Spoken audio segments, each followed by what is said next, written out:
Hello, good morning, everyone. This is our Getting Real with Engineering series with uh, ASEI, American Society of Engineers of Indian Origin. Since people are just gathering, I'll just give you a minute about ASEI. So, American Society of Engineers of Indian Origin is a 37-year-old organization which fosters interaction between engineers and scientists of the Indian diaspora in the US, and with 5 active chapters. Silicon Valley chapter is the nascent one. We're hosting this event today. Today, the topic is how to be successful with product management. And this topic is definitely of very importance, much importance and personal relevance to me. I'll share that in a moment. But in terms of logistics, urge everyone to be on mute until we get to the Q&A section. And again, even for Q&A, I would urge you to put your questions in the chat window. The moderators would be looking at it and we'll get to it. To introduce today's topic and speakers, let me share my journey. I started my career in product engineering 3 decades ago with Tata Telecom back in India, and feel that this discipline has evolved quite a bit as we now create AI first and cloud first products. Now, Chief Product Officer is a title or a role that is one of the hottest roles here, at least in the startups. And engineers want to build products, but they also wonder how they can transition from being an engineer to a product manager.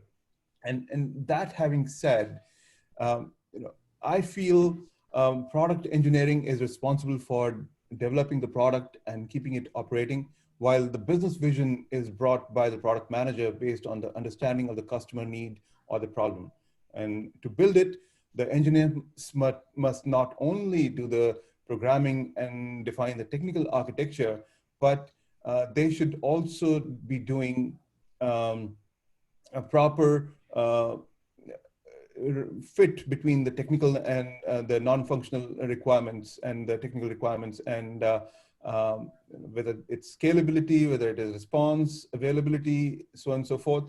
That's the technical part of it, but they need to validate with the product manager whether the cost of building this would fit into the business model or not. Because sitting at the intersection of R&D, customer and market need, and engineering discipline, the product manager's role is very pivotal, and it helps define the go-to-market strategy of the product so developed.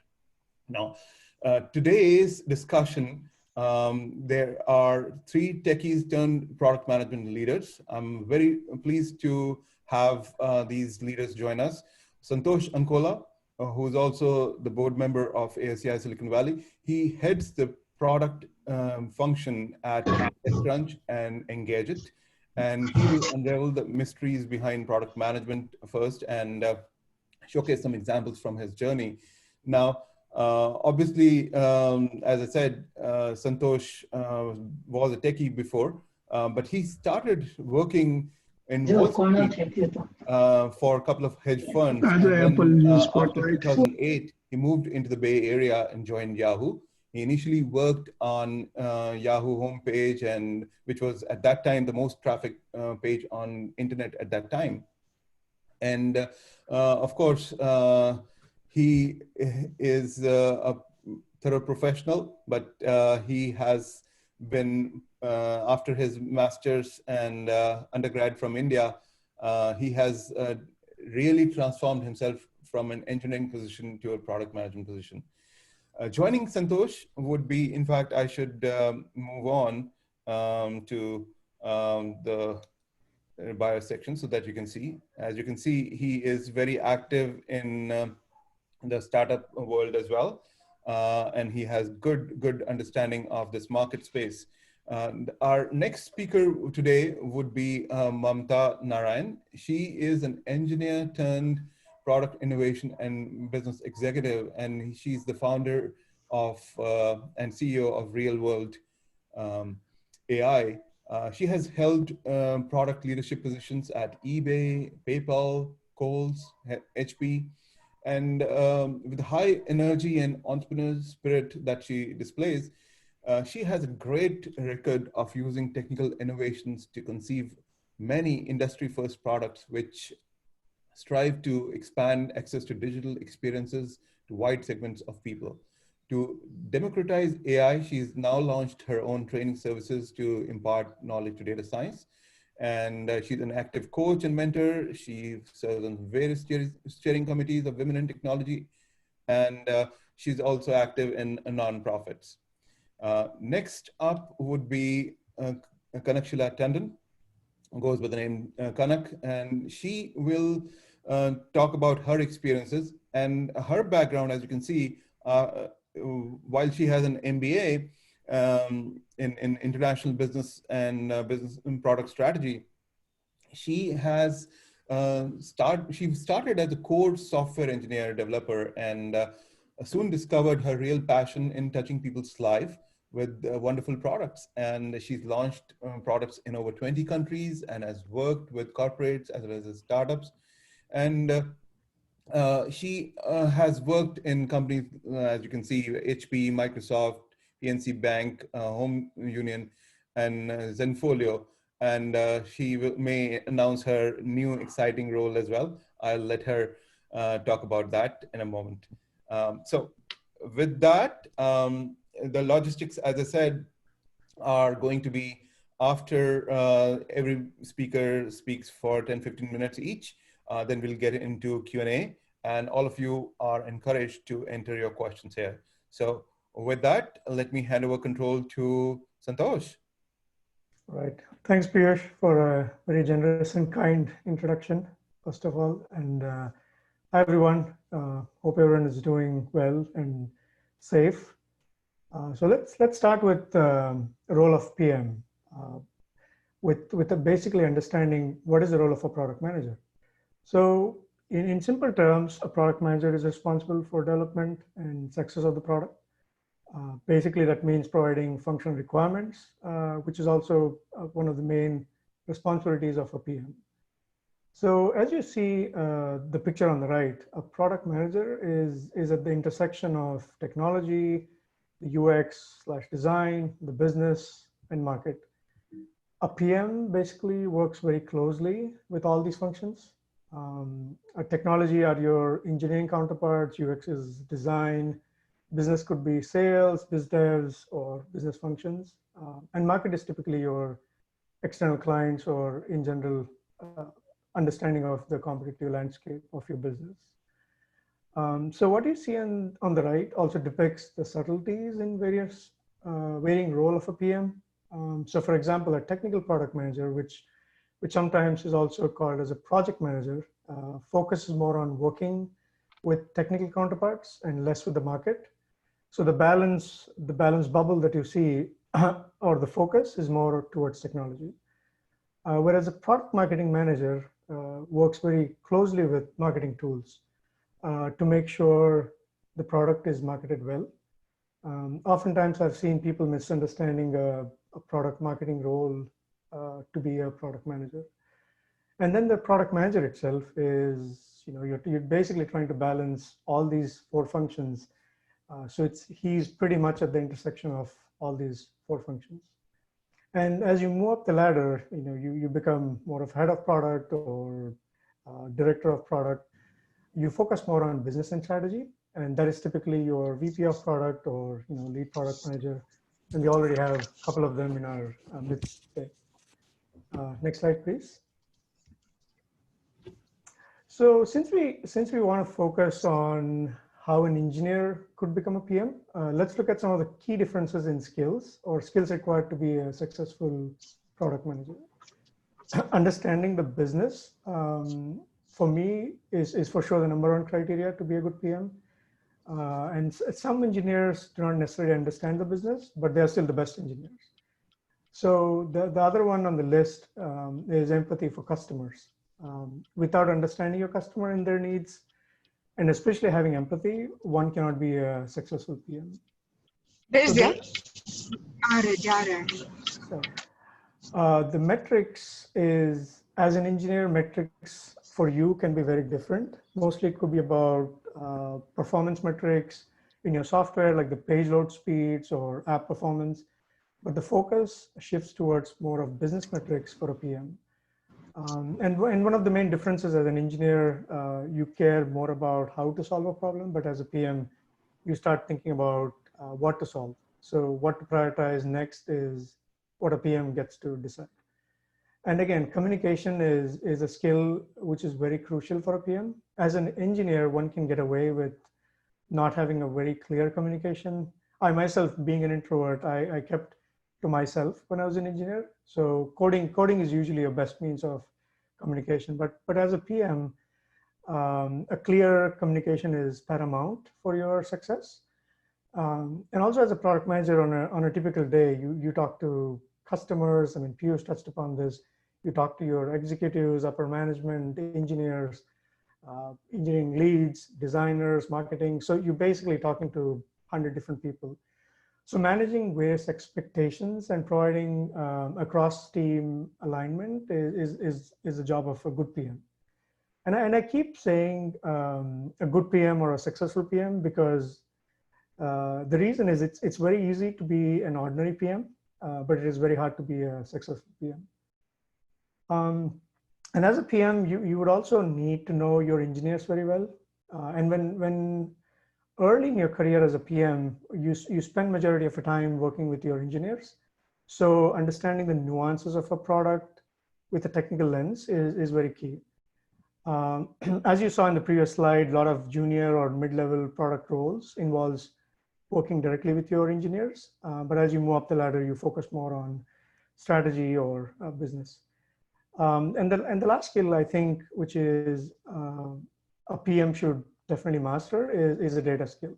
Any product decisions nowadays are data driven. So this is one skill where typically engineers are strong because most engineers are analytical, and also most engineers know how to run queries to pull the data and whatnot. But as a PM, how you analyze that data and deduce meaningful conclusions is key. Piyush, next slide, please.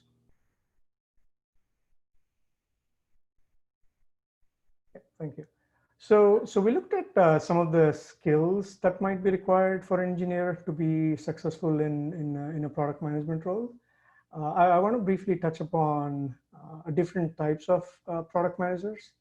There are just these are just the majority few, but there are many other types. So let's look at growth PMs who focus majority of their time on growing users or traffic or user retention. An example could be a growth PM of Instagram, who's primarily focused on growing Instagram users, or specifically could be focused on Reels, which is the new product, and they might be focusing on how to grow your Reels user base on Instagram. Next is monetization PM. Typically, this is also a very strategic role and work closely with the business. And they focus more on monetizing your products, be it ads, be it revenue share, be it e-commerce. All these fall into this bucket. And I was a monetization PM at some point, and I'll touch upon it in the later slides. And one of the other type of PM is API or reporting PMs. And these PMs are typically technical. They focus on customers, developers who use their product's API. An example product could be an analytics platform. Developers and customers who use your analytics would want to create some custom dashboard, and they would rely on your APIs. And then next is the AL and ML PM. And these product managers are focused on creating and enhancing products using AI or ML models. We'll definitely get to hear from Mamta, and who has been an AI PM for a while, and then also Kanak very shortly. Thanks, Piyush. So the misconceptions of PM. This is again very important slide. It is fair to assume most of the people do not know what a PM really does. So you look at the picture on the right, and everyone have their own picture of a product manager in their head. Of course, your mom thinks you in a different role. What my son does as a PM, your customers think of you as a different way, or you yourself have a different vision of yourself. And of course, we all product managers think that we are Steve Jobs and building the next product, which is as good as an iPhone when it comes out. In general, I've heard people also say that they have this tendency to say, "What do product managers do?" Maybe they get to wear suits or dress well, attend a bunch of meetings, client meetings, and also have happy hours. So a common assumption is for an engineer is, I do not get to travel, but my product manager does. It is a common definition that a product manager is like a CEO of the product. But in a way, I feel a product manager gets to develop a product, but with sometimes no real control. So, I mean, we as product manager do not control any of the budget, be it engineering, sales, marketing, or design. But oftentimes, that's why it can be a lonely place as a PM. But again, how do you drive the product forward without necessarily controlling any resources or budget is what makes the product management job very interesting and also extremely satisfying. Next slide, please. So let's get to the crux of today's talk, which is how can I become a PM from an engineer? And I'm sure a lot of people here today are engineers. So if you're an engineer, odds are already in your favor, as most product manager jobs nowadays require someone who is very technical. So employees prefer who has had an engineering background. So first and foremost, be very passionate about products and understand your business and market very well. And the most traditional route to become a PM is getting an MBA. So employers typically prefer someone with an MBA background to be a product manager. But again, this is not a hard requirement in most cases. And also nowadays, there are various courses that you can take online, be it Coursera, Udemy, Product School is another good course, especially in Bay Area and some of the East Coast, if you're keen to understand what product management is all about. It is usually taught by product managers who are already part of successful companies. So they give a lot of in-person or real world examples. So if you are an engineer, I highly recommend finding a product manager role internally if you're trying to shift. So pair up with a product manager, let them know that you're really willing to help by doing either a competitive study of a product or be part of a Scrum team and help drive a small part of a product. So, the basic theme is show interest, be passionate about it, and show you really want to move into product. And also, sooner you start thinking like a PM, the better your chances are of transitioning into product. Also, there are a lot of things one needs to unlearn if you are moving into product management from being an engineer. Remember, as I said before, a product manager focus on what and not how. So try avoiding telling an engineer how to do things. You basically come up with a requirement, but don't tell them ever that how to implement it. And again, not really sure what really happened on the product that was built on the right side. It could well be a wrong requirement from a product, or engineer just decided to build a something cool. But the gist is, again, having a good requirement from a PM or a product manager and executing it equally well is very crucial for a successful product. And again, lots of people who move into PM from engineering are typically what I've seen are QA engineers, as they have good understanding of and knowledge of business, since they're usually responsible for testing the overall system, unlike engineers who might only worry about their own components. So another example could be a pre-sales engineer who get to work with either sales and external customers are also good candidates to move into a PM role. So these are, again, a bit of stepping stone before you can migrate into a PM role. And then lastly, I want to say, if you want to be a PM, just because you're bored of coding and not passionate about product and problem solving for customers in general, probably think twice before moving into a PM role. Chances are you might be successful in the job, but you might also hate the job if you're not really, if you're moving into PM for the wrong reasons. So yeah, I just want to wrap up by talking a bit about my own journey into how I became a product manager. Before I wanted to mention why I wanted to become a product manager. As an engineer, I often thought of improving the product and having a bigger impact on the product.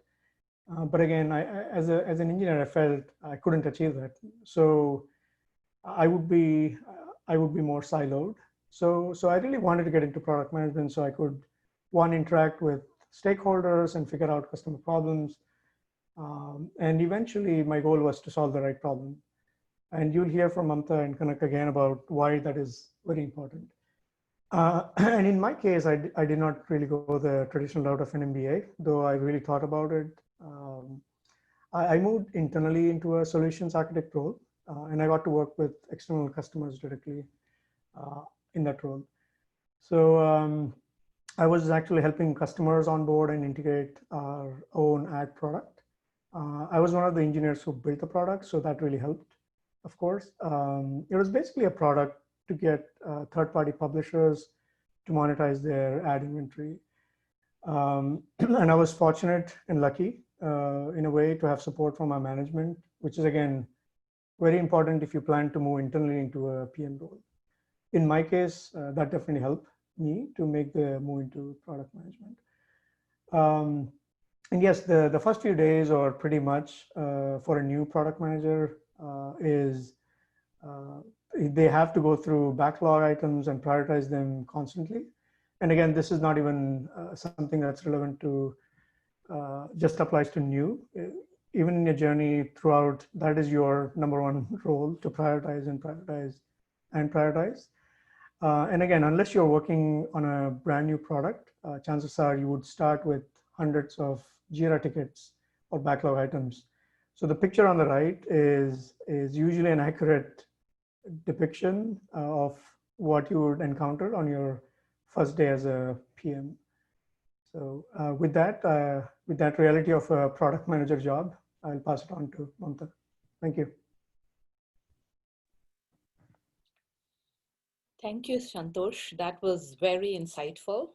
And I will start off with, you busted the myth that product managers don't have to wear suits, or they do wear suits, and I honored it, and I'm not wearing one today. So that's good.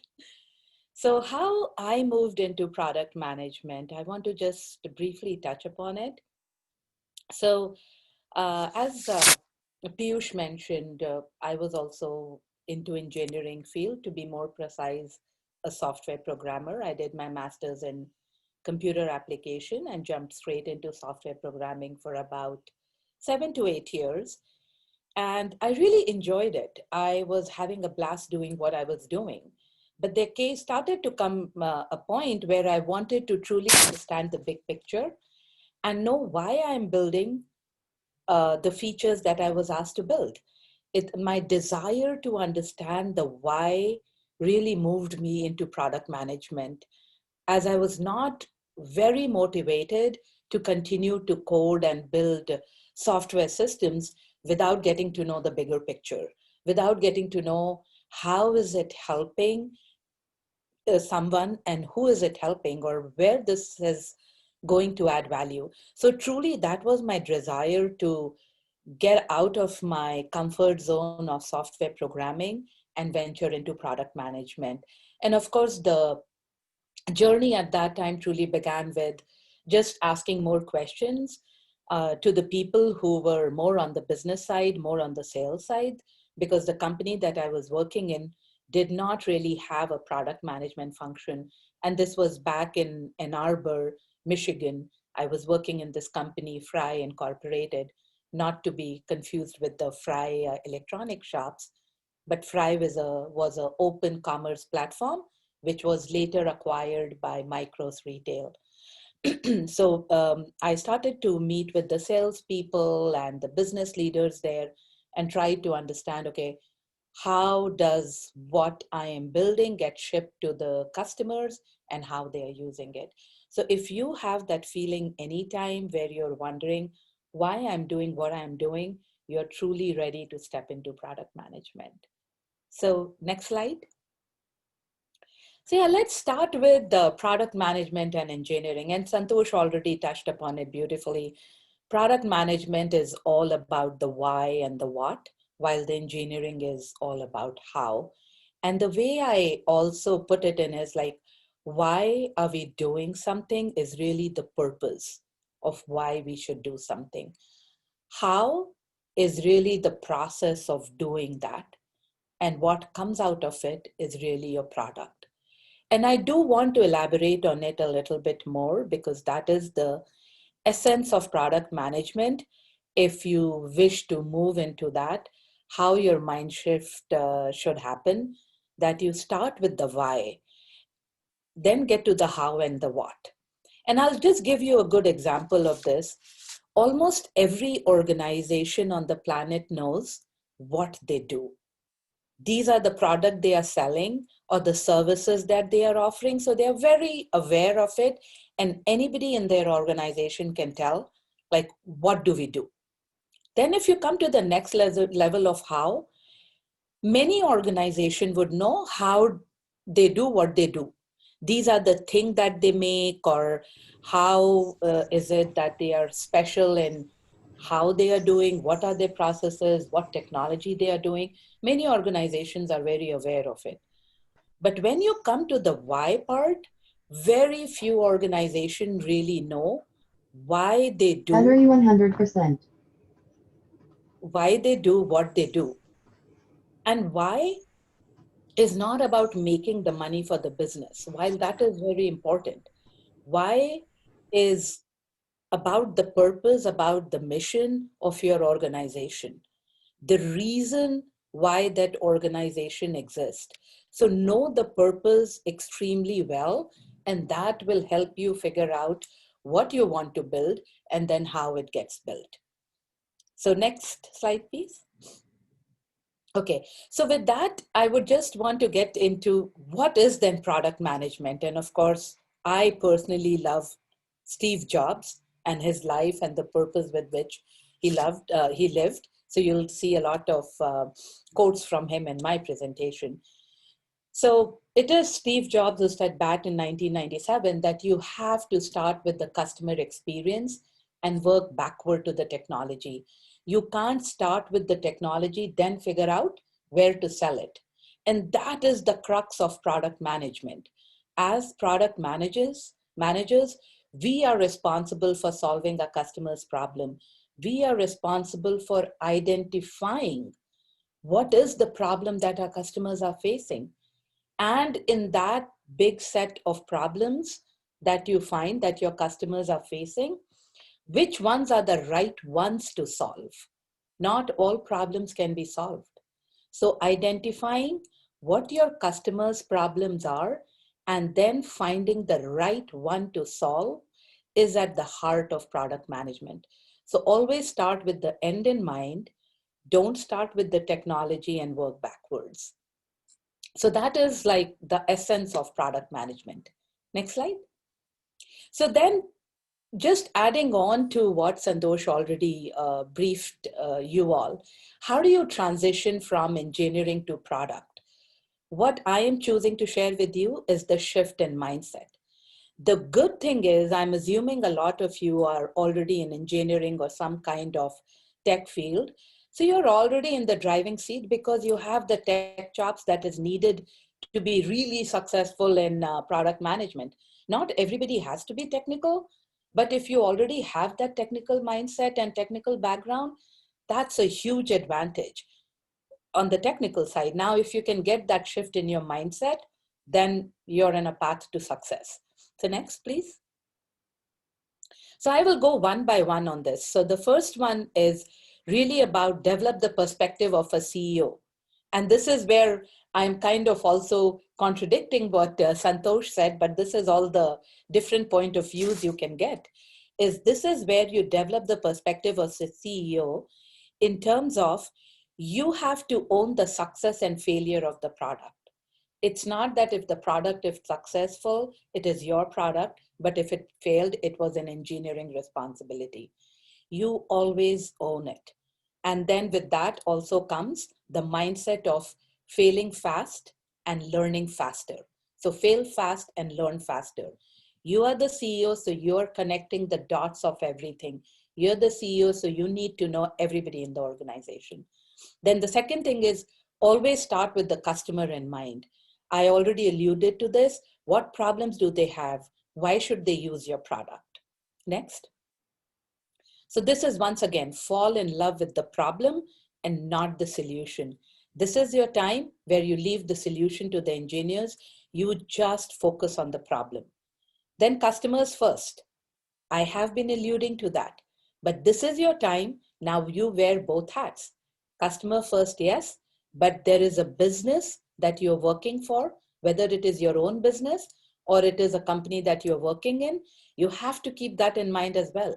Your product should work for your shareholders too. In the end, the company that you're working for has to make a profit. So knowing that return of investment, knowing how much it is going to cost, where it is that balance to be achieved is your priority as a product manager. So both customer and business. Then data is your best friend. Here, I cannot emphasize how important it is to conceptualize your products, which is based on data. And I have a little quote there. If you just go to the next, please. If we have data, let's look at data. If we all have our opinions, then let's go with mine. Remember this very well, because if you are proposing a product and somebody else comes, your engineers come, your business come, and they say, how about this, how about that? And if you don't have data to support your product, somebody else will get to influence your product in a way that it will become an engineering marvel, but your customer's problem will be sidetracked. So have data. Otherwise, opinions will ride. Then build domain knowledge and product intuition. And you can bring the little picture up. This is what I stole from Santosh's presentation. I loved this because this tells you no matter how good a product manager you are and an engineer you are, if you do not understand the domain and the business that you are in, you would not know what is the right set of product to build. So in this case, the domain is, do you know how houses should be built? And if there is a balcony that is stuck on a wall, do you delete it? Do you keep it? What do you do? This is not about engineering. This is about knowing your domain. And then the final one is really to do with AI and ML. If you are wanting to move into AI and ML product management, what is it that you do? So far, we were very much generic about product management in general. So the beauty is you still do all the product management traditional activities that we have been capturing so far, whether it was Santosh or what I was going over myself. But when it comes to ML and AI, ensuring that you're solving the right machine learning problems becomes even more critical. Because the issue in today's world, and you may be knowing this already, almost all companies today have a lot of investment towards data scientists. Data scientists are building amazing machine learning platforms. The platforms are there, the investments are there, but seldom they are able to tell you what specific problems are being solved through those platforms. So there is a platform galore in the industry right now, but it is lacking the product management discipline of what problem is those platforms solving. So ensure you can come up with the right machine learning problem to solve. Then the second one is the most important one here. Embrace new challenges that ML brings. It is machine learning and AI is very non-deterministic outcomes. It gives you non-deterministic outcomes. And with that, you are mostly engineers, all of you, I'm assuming. You know this is no longer if then else. It's no longer if you're saying a button has to be blue, it will be blue. when you're asking for a recommendation engine to provide you recommendations, every time it could be different outcomes. How do you figure out as a AI or ML product manager, what is it that your customer sees? Is it everything that the ML model surfaces, or is it something that you choose? It becomes a challenge. And that challenge is not your data scientist's challenge. That challenge is the challenge of a product manager who is the AI product manager. You will get all the predictions back. Which ones of them are relevant? Which one do you reject? Which one you use is most important thing. And that is very much a complex issue right now, which nobody has cracked in the industry to a certain degree. And then of course, new infrastructure, new processes, you all will do well. Then I'll just breeze through the last three. Return of investments is very important as a traditional product manager. But when it comes to AI product management, know that AI products takes a longer maturity cycle to show return of investments. So do not sign up for in 3 months, there will be some return of investment. This is not about instant gratification. AI products are not instant gratification, which as software product managers, we are very used to. And then finally, who is in control of the data in your organization, knowing that business unit and going after them to know which products to launch is the most important thing. Next, please. And here what I'm just trying to show you is role of product management in the ML life cycle. So I'm not going to step over all the stages of a ML life cycle here. More or less, it is self-intuitive, especially for technical people, right from defining the problem, importing the data, training your model, predicting your variables, and evaluating the accuracy. But the top four, the green box, is where there is heavy involvement from a product manager. You have to be joined at the hip with your data scientists, data engineers, whoever that team is that is managing, defining the problem, data wrangling, splitting data, and feature selection. Be in close touch with them and say, hey, I am the product manager and I should be reviewing what problem you're solving, how are you splitting the data for training and testing, and who's doing feature engineering. Feature engineering comes from heavy domain knowledge. And the reason I just wanted to throw this out here as a teaser is this is a very debatable point in the industry. What is that role that product management plays in the machine learning life cycle? And once again, every company has their own way of identifying who plays a role in this.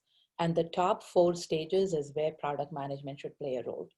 And engineers who are wanting to get into product management will have an amazing opportunity to influence that big green box there. The reason I put this also there, because as engineers, you are closest to the data, you know a lot of this technology, you know how your data systems are being set up, and some of you may be even data engineers. So if you are part of your data engineering, data analytics, data platform engineering team, to move into machine learning product management could be your best bet and one of the most successful ones that the industry today really desires to have. So yeah, with that, I think that was one of my last slides. And if you have any questions, happy to take after Kanak's. Thanks, Mamta. I do have to commend you and make a comment here because I deal with AI ML projects and products in my professional life, and for the last 5 years, I can say that more than the engineers, I think the data science community, when they bring in that domain knowledge and the technical knowledge all together, that's how they become the true professionals. And what you're telling me, what I'm getting from your presentation here is that perhaps data scientists are the ideal folks to get into machine learning and not basically focus only on the technology aspects, but know what kind of features to build and amplify in the model, and then put it into production. So Absolutely, yeah. And now, there is one more slide, I believe, and just to tease it, I almost forgot. Yeah. Okay, yeah. So let's say you are a product manager, and no doubt if you want to, you can become. Now what? Once again, I'll end this with Steve Jobs, because very important. Focus and prioritize. You will find tons of customer problems, but which one to really focus and prioritize? Then the second one is from Bill Gates, and I can't tell you how important it is. Be close to your customers, because your most unhappy customers will tell you what is the best way to turn your product into success, because only then you will learn from it. And finally, as engineers into product management, there's just one last quote there.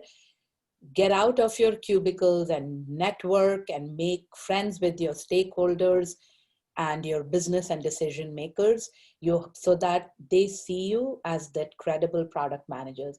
So communication and building your network of people within the company will be very important. Thank you. excellent, thank you. Let's invite Kanak next.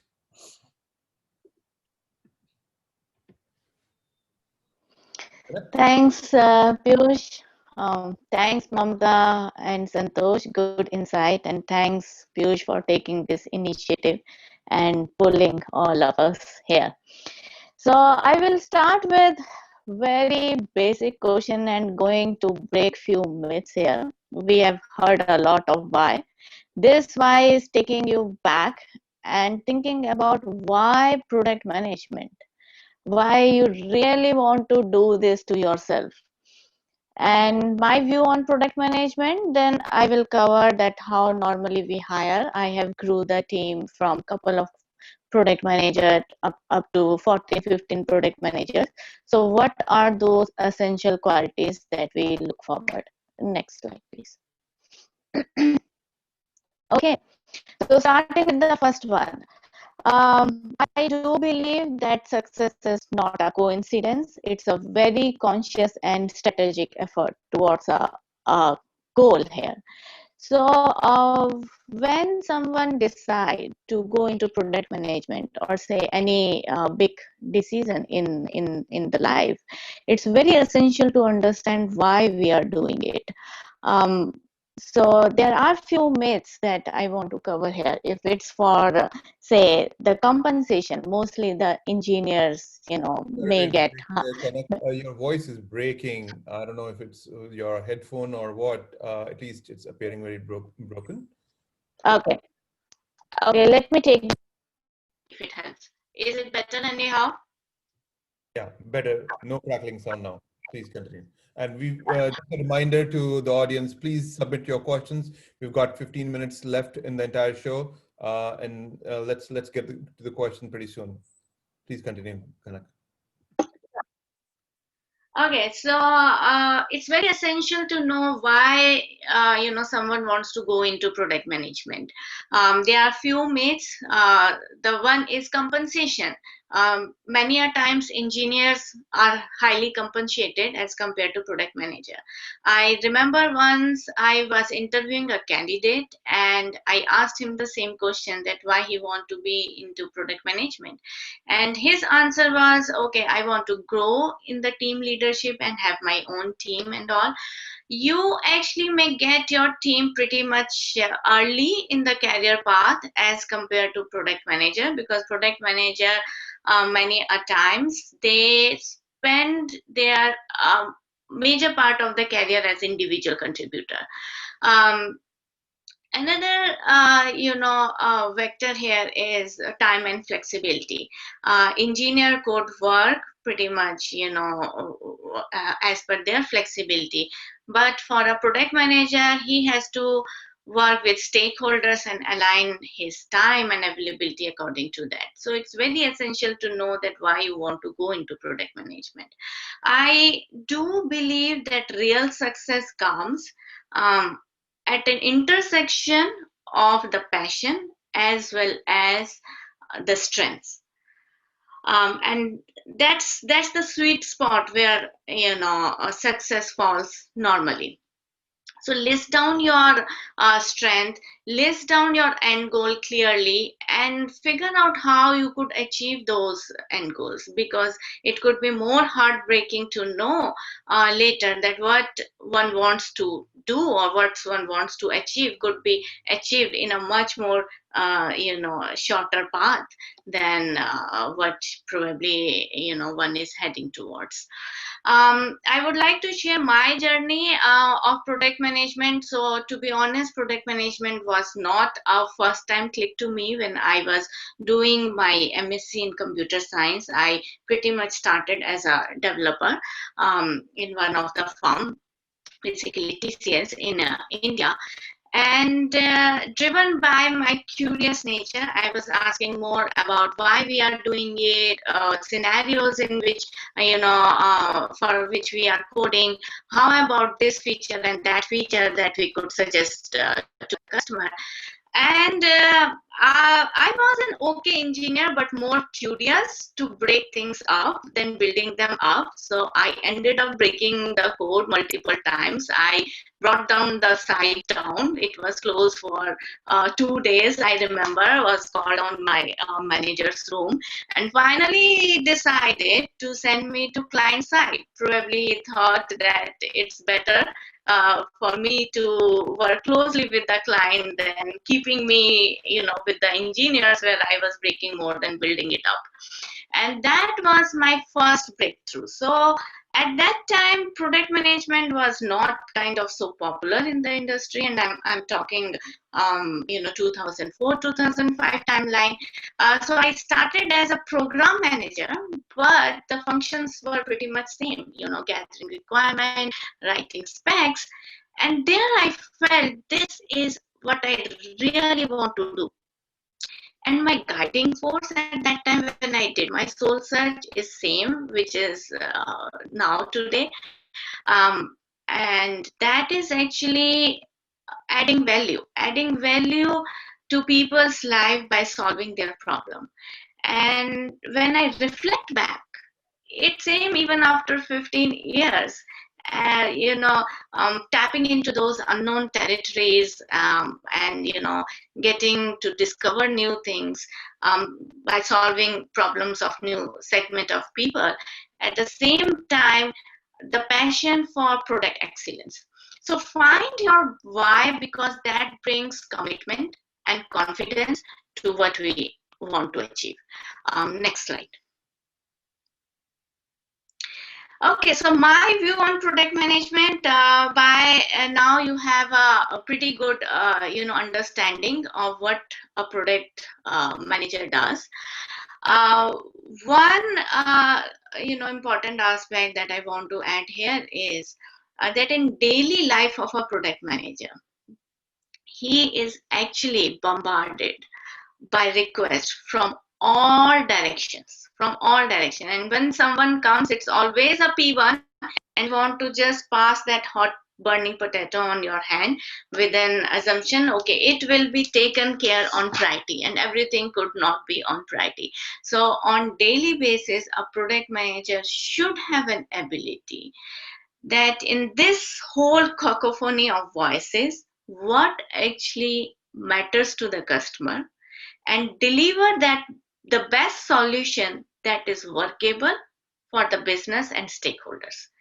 And when I say this, it's important to understand the constraints in which the business and the stakeholders work, because that way you know that what could be workable and what's the best solution that works for the customer. One more aspect here, if you see the picture below, it has 10,000 things in that map for a product manager. And pretty much everything is expected from a PM. So, and that differs between corporates and startups. In corporates, you get functions, supporting functions with you to kind of run the show. In startups, many a times they are not there. So be ready to fill those spaces. For example, you may or may not have a scrum master or project manager with you. So be ready to fill your Jira. You may or may not have a full-fledged UX designer. So be ready to build few prototypes in InVision. You may not have a data analyst. So be ready to build those pretty charts to show to your management. So a product manager is responsible for healthy functioning of all the product aspect, and he or she serves as a glue between all the functions. So it's essential to have those skills in your backpack to pull them as and when needed. Next slide. Okay, this is what I was talking, that I build my teams multiple fold. And what are those essential qualities that normally we look into, look into into a candidate for product management? So I divide it into 3 buckets. One is qualities, one expertise, and the third one is skills. Qualities are part of the personality of a person, and this is something which could not be taught. Expertise, I would say, yes, a person could learn it, but it takes time, like industry expertise, engineering expertise. So it takes a lot of time to hone that expertise. Skills, I would say, a person could learn by spending some amount of time, and I honestly do not focus more into it. It would be kind of not reasonable to reject a candidate if he or she is sharp enough to learn any skills. If not Rally, then Jira, that's fine. Now, talking about qualities, I am going to walk you through 5 essential qualities, must-have qualities that we try to screen in a candidate. The first one is customer obsession, and Mamta already covered it very nicely. One thing I do want to add is no fake personas. Do work with real personas, and that creates a difference. I have seen it when I was in HP. There were gaps when we were trying to work it out through fake personas, but when we went into the field and spent the life and interviewed people, yes, there were things which were eye-opening. So work with real personas. Second one here in my list is product mindset, which is also known as product intuition many a times. And there I felt many, brilliant candidates fell short. So what it is that a person knows what problem is important for the customer, sorry, and have a clear-cut goal in his mind that how he is going to measure the success of that, problem. So a clear metrics. Many a times what I observe is solution mindset. People start with one solution and keep talking about how they are going to implement it. Don't do that, because a successful product manager comes with not just one, but 1, 2, 3 options and talks why he is choosing A above B or C. So be ready for that, bird eye view. Come up with options. Second, what I observed is execution mindset. How we are going to execute through it, which is a good skill for a project manager, but may not be for a product manager. So try to avoid these when you are going for a product manager interview. The third, collaboration. And the reason I kept it in quality is because you need a kind of congenial personality to collaborate. So it's very important to understand what collaboration is. many times what I have seen is, okay, there's an option A, a solution A, and a solution B. How many people, agree to A, and how many people agree to B? There's a proposal, presented on table.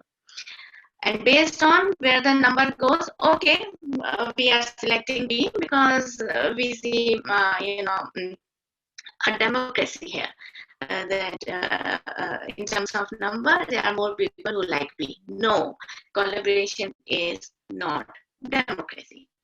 Second approach, what I have observed, okay, here's A, here's B, few people agree on A, few people agree on B, just mix them together, take, few features of A, few features of B, and build a third one. Don't do that unless you are sure that the C you are building is better than A and B. It's not at all about compromise, because then you are compromising the solution to your customers. And third, not to say it's not at all a single-handed approach to just run with what you think is bad, is good. Even if you do that, collaboration is going to stifle, and the person may not stay longer enough in the company. So it's important to understand what collaboration is. Collaboration, in my understanding, what I have observed, is an ability to gain empathy even if you disagree with the person. So it's all about making the other person understand. They may still not be agree to you, but they will understand and they will be part of your team. So collaboration is a very essential quality for a PM. The rest who are good design sense, one should have that eye to see what could work for the customer, the intuitive design. And I have seen people who don't have any background in product management and design have really good eyes towards the good design sense. 60-year-old mom, 5-year-old kid, they can pretty much tell you what could work, for the end customer. And sometimes the designers, they are so deep that they could have few blind spots. They could miss those obvious. And we could have those blind spots too. So be clear in your mind to work that out. The last one here, we are on the last slide, but just a one sentence, is interpersonal skill to rally the team across and deliver what we want to deliver. No matter how good of a PM is, if you don't deliver towards the result, it's not going to help. And I think we are running over time, so I'm going to just wrap it up soon. And this may go over time with Q&A, just a heads up to all the audience. So I'm going to send the last message here from my side, and this is from Jeff Bezos. If there's a disagreement between anecdote and data, go with anecdote. Data is very manipulative, and many a times you may not have the data upfront to make decision. It's okay to make a decision, run experiment, quickly do it, learn and grow. So that's all from my end, and let's jump on Q&A because we are running short of time here. Yeah. Thank you, Kanak, for your session here, and to all the speakers. I think we need to get into Q&A because there have been various different perspectives put forward. And in order to get into Q&A, and then towards the end, I'll also share a slide which talks about our different resources that our esteemed speakers have put together. Again, I would want to remind that all those who are not members to ASCI, they should join, because those resources would be available to, and the deck can be made available to the members. And also this is being recorded. We have a YouTube channel where we'll be posting it. In case you joined late and missed it, you can go to the recording. Secondly, there are some questions from the audience which are coming in, and I would encourage you to please go ahead and do that. But there is a couple of things that I had to get the thing started. I want to ask Santosh one question. Again, Santosh, you've seen product management from both the corporate side and the startup world. Do you see the function differ? Very quick answers, please. If you could take Yeah, 60 seconds and answer. that's a very good question, Piyush. Absolutely differs by a lot. So the role itself differs. I mean, the core essence of a role doesn't change. You are still looking at data for your decisions, and you're still worrying about customers. But the role can be very ambiguous in a startup world, whereas you wear multiple hats at the same time. In case of corporates, the role could be very defined, very well defined. And the resources that you get in a corporate world, you would have more resources, as in, I think Kanak touched upon this. You can call upon your data analyst or someone else to do your job to get the data. But in a startup, you're basically wearing multiple hats. Also, the other one small difference that I really want to say is the speed of execution in a startup is much more faster. In a corporate, it's a big brand. You're moving much more slower. So the go-to-market strategy in startup is much more faster. You fail faster, as opposed to corporates. You tend to be much more slower. So great. Thanks, Santosh. Kanak, if you could answer for me, because you've worked in Europe as well as in US and in product management functions, do you see any difference from the geographic perspective that you have experienced? Sure. So I would say in terms of product management culture or company culture, there are four vectors that I have seen that impact the culture of the company. The first is the leadership team, their experience and their approach. Second is the stage of the company in which it is, like startup or corporate. The third pretty much is that how they build the team. Do they have global members or more of the regional members in the team?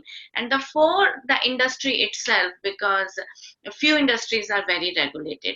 I did experience some regional aspect here which I could talk about. One is in terms of openness in hiring. uh, Mostly here what I observed that we see the background of the person, the experience in product management or the industry and all. There it's very open. The person do have an experience or no experience. If he has skill, he is in the door. Even if he is graduate or not graduate, that's also fine. Maybe because the resource pool is not as wide as here. The second, in terms of agility of the company. So this has pros and cons. The good thing is, if the company is agile enough, they can quickly, test any ideas, jump on it and work.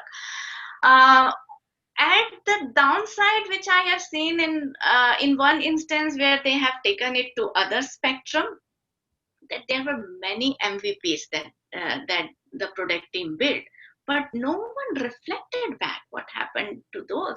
And when I was talking, I learned that those MVP, they came as someone is coming with an idea, mostly from the leadership team, and the team is all with their full enthusiasm jumping on it, rather than starting with what problem we are solving. So they were starting from the idea, then from the problem. And when that's the culture, what happens that in this level of agility, people start working in silos.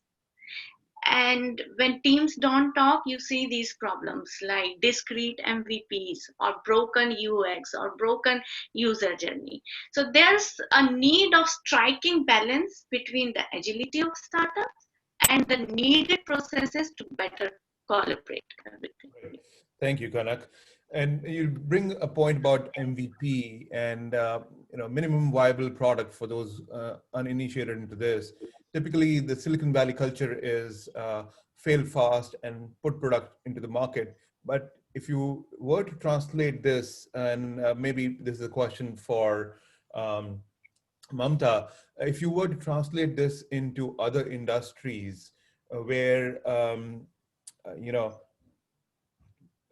aerospace or manufacturing or automotive, and a lot of our members, ACI members, are automotive industry veterans.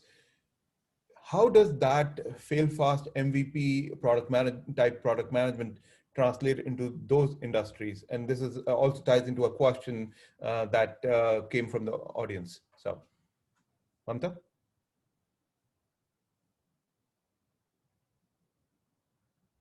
You're muted. All right, seems like. Okay, sorry Yeah. about that. A great question, because this MVP thing has been a very controversial topic in the product management world. And in the interest of time, I'll keep it short, but this is the essence. Minimum viable product should not be incomplete. The, the, the time that these products fail is in the umbrella of MVP. Product managers push incomplete product. So in many ways, this has to be a MCP also, minimum complete product. So coming to the automotive industry and all, and with due respects to all the automotive industry, it is about, if you're asked to build a Lamborghini, no, if you have been asked to build a Ford, don't build a Lamborghini, right? So they both will take you from point A to point B. So in every industry, this what are those minimum features that are needed to test the waters and get customer feedback is very different. But then this is for industry by industry to define what are those minimum features but complete features to be tested in the market. And if you note, I myself have been moving from fail fast to learn faster. So the newer product mindset is not about failing fast. It is about learning faster. Well said. And I know it's a debatable topic, but I'm sensitive of the time as well. Yeah, no. A very good answer. Learning fast. That's great. Raj has a question which says, Detroit is the auto capital of the world and future automobiles are evolving more like computers. Any idea if the capital would shift to California or any other place? Any comments? Do you not, can I take that one? Yeah, please. So one, Raj, do you not think that Elon Musk has already started that journey, moving it to California? But here is the short answer. And by the way, Detroit and Ann Arbor, 7 years I lived there. So it will always be close to my heart. So there are two aspects to this, and I may be wrong because I'm preaching to the choir. There is manufacturing, there is corporate, and then there is technology. So what part of your business moves where can be very important, and that's how you can look at it. And I will give you the example of Kohl's, which is where I was in Kohl's Innovation and which is where I started my AI journey. I really like the way Kohl's thought about it. It's a legacy retailer for clothes. It's based out of Wisconsin. They are still going strong there. They'll never move from there because all the cost reasons. But their technology, innovation, and technology center is in the valley. And now as you get to building your more autonomous vehicles where you need AI, ML capabilities, maybe that is how you think about your business. Because end of the day, you have to make your bottom line met as well. So maybe it's a hybrid model. Great, thank you. One question I want to take from Jwalant. Jwalant is our national president, and Santosh, if you could take that, what kind of challenges product managers face in having a budget to perform various tasks, both internal spend and external spend? Yeah, I think I alluded to this at some point where we don't have much control overall in terms of budget. You know, we as, I mean, depending on where you are in the ladder, if you're higher up, you definitely get budget to hire more product managers. But in terms of hiring engineering or marketing managers, you have less budget. But again, you can really influence how you can get these resources, either it's engineer or marketing or whatnot, by selling your idea. If you convince your management that this is the idea you need to build next, then you can get all the resources that you want. So even though you don't really have any budget, you can influence the budget. Great. So a follow-on question, if you were not a product manager, what would you be? I want all three of you to answer in one word very quickly. I would Santosh. be a lawyer. A lawyer. Okay, Santosh. I will be a sportsman. Sportsman. Wonderful. Kanak. I would be an interior designer probably. Interior designer. Wonderful. All right, great. Now let's move on to one more question. Bhartish asked, just wanted to know whether a PM is responsible to drive innovation as well. I think, Mamta, you already alluded to that. You had that kind of role, but I can get a different perspective from either Santosh or Kanak. I mean, 100%. Yeah, that's one of the core roles of a PM. Like, how do you look at the market? How do you build a cool product? How do you innovate? How do you make the customer happier or make it better for a customer? I mean, innovation is at the heart of a product management role. Right. And I saw Mamta already I answered that. Go ahead. Yeah, I want to add one thing towards it. A product manager is 100% responsible for innovation, because if it does not happen over time, what you will see is the company falls into catching up game. Competitors are doing this, the company is going to fall this, right? And that's where the company lose the share of pie. So we as PM are also responsible to grow this pie, not just take the share of pie. And the only way we could grow this pie is to innovate. Great. I think all speakers agree on this. In fact, I'm seeing some comments from Prakash Ved as well on concurring with this. So Anand has a question. Usually the handshake between product development and manufacturing is a task. PM is to drive PD for manufacturability. I think it's more of a comment. There is one more comment which I skipped. That was the first comment which came, and we'll wrap up very shortly. And that's why I'm bringing this up. Dr. Hari Bindal, who's the founder of ASEI, the original chapter in Michigan, he is attending, and despite his illness, he came back from hospital a couple of days back. He's attending this. Thank you very much, sir. What he's saying is, on behalf of myself and board members, we're requesting all the speakers today to be active in ASEI activities, and also be a board member or speaker at the National Convention, and a sponsor as well. So message conveyed. Thank you for joining, and wish you a speedy recovery, Hariji. Let's move on to something else that I wanted to share, and I alluded to earlier in the presentation here. There are a few resources that our esteemed speakers have put together. There are courses available if you want to transition to product management from Coursera, Udemy.